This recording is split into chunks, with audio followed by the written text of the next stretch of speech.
Pendant qu'Apollos était à Corinthe, Paul, après avoir parcouru les hautes provinces de l'Asie, arriva à Éphèse.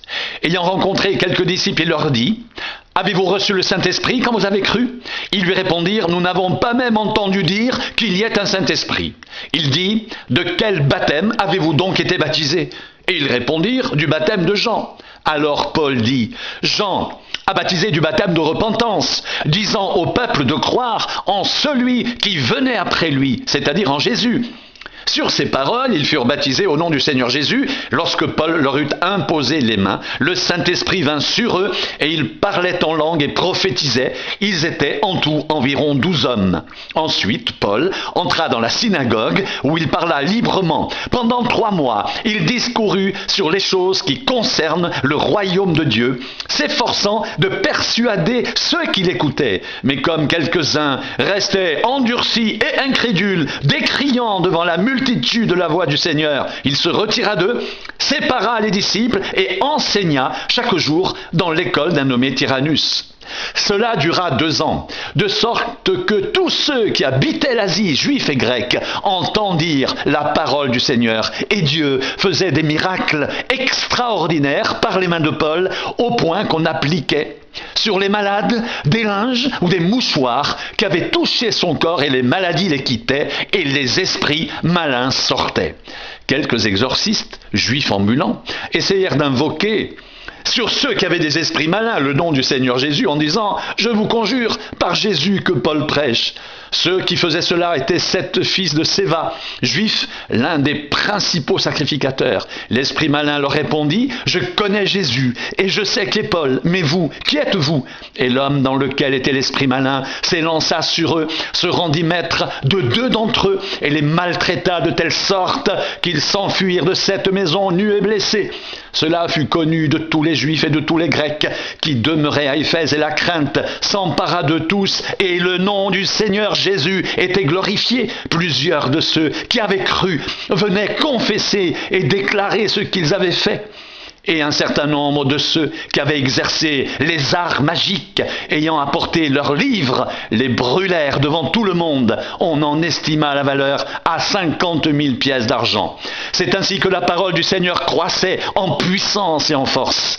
Après que ces choses se furent passées, Paul forma le projet d'aller à Jérusalem en traversant la Macédoine et l'Achaïe. « Quand j'y serai allé, se disait-il, il faut aussi que je voie Rome. » Il envoya en Macédoine 2 de ses aides, Timothée et Éraste, et il resta lui-même quelque temps encore en Asie.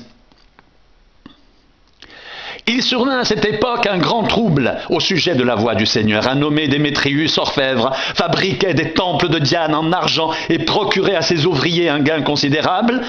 Il les rassembla avec ceux du même métier et dit: « Ô hommes, vous savez que notre bien-être dépend de cette industrie, et vous voyez et entendez que non seulement à Éphèse, mais dans presque toute l'Asie, ce Paul a persuadé et détourné une foule de gens en disant que les dieux faits de main d'homme ne sont pas des dieux. Le danger qui en résulte, ce n'est pas seulement que notre industrie ne tombe en discrédit, c'est encore que le temple de la grande déesse Diane ne soit tenu pour rien, et même que la majesté de celle qui est révérée dans toute l'Asie et dans le monde entier ne soit réduite à néant. » Ces paroles les ayant remplis de colère, ils se mirent à crier: « Grande est la Diane des Éphésiens !»